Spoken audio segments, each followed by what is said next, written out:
Hola de nuevo, Ali. Hoy vamos a estudiar sobre los impactos culturales, demográficos y sociales que tuvo la conquista. La primera de ellas fue la consecuencia cultural. Bueno, ¿qué consecuencia tuvo ese contacto entre españoles y costarricenses? Bueno, para los indígenas costarricenses fue un poquito triste, porque primero ellos tuvieron una pérdida de creencias y tradiciones. Además se les destruyó su modo de vida, todo lo que ellos estaban acostumbrados, su libertad fue quitada completamente. Y además inició una lucha contra los invasores. Ellos empezaron a organizarse para poder defender lo que tenían.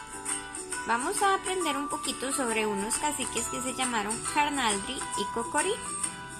Esto es un impacto social, pues resulta que antes los indígenas eran gobernados por caciques. ¿Qué es un cacique?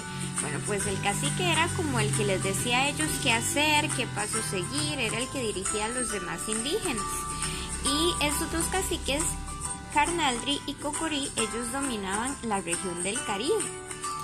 Los españoles los atraparon, Carnaldri logró escapar, pero entonces amenazaron con matar a Cocorí.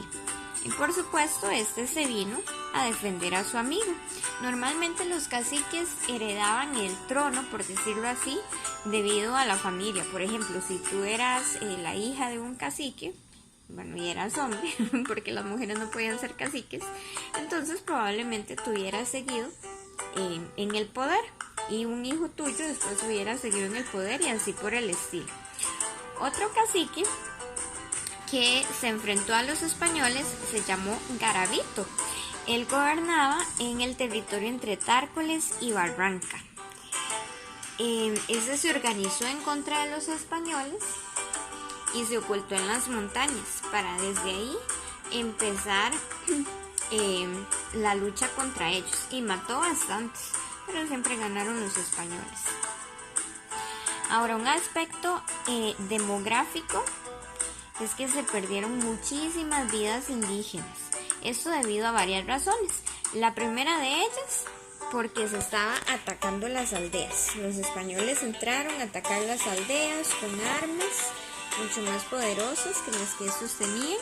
También por la propagación de enfermedades desconocidas, que ahora son bastante comunes, como la gripe, el sarampión, la varicela, pero como ya te había explicado en una clase anterior, en aquel entonces los indígenas no tenían los anticuerpos para poder defenderse de esas enfermedades.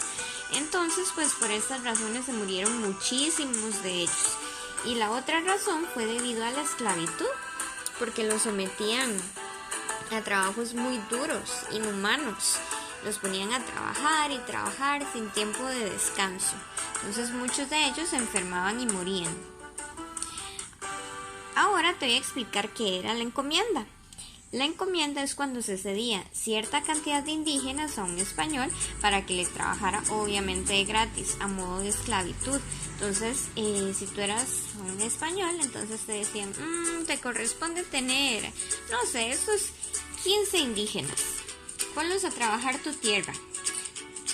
Y a cambio el español tenía que evangelizarlo y enseñarle también el idioma español. Ahora hubo otra consecuencia social y fue la caída de los cacicazgos. Como te decía, los cacicazgos eran una forma de gobierno que tenían los indígenas. Creo que ya te expliqué un poquito al respecto. Otra consecuencia social fue el mestizaje. Los españoles empezaron a mezclarse con las indígenas, así que los niños que nacían de estas uniones pues ya no eran ni indígenas puros ni tampoco españoles puros, sino que eran una mezcla. Luego se unieron los negros a este proceso. Entonces, con el tiempo resultaron diversos grupos, cuando ya se trataba de indígenas con negros o negros con españoles. Por eso nosotros en la actualidad somos una mezcla, somos mestizos, porque ya no sabemos qué tanta cantidad de sangre tenemos de los indígenas o de los españoles o de los negros, sino que somos una mezcla.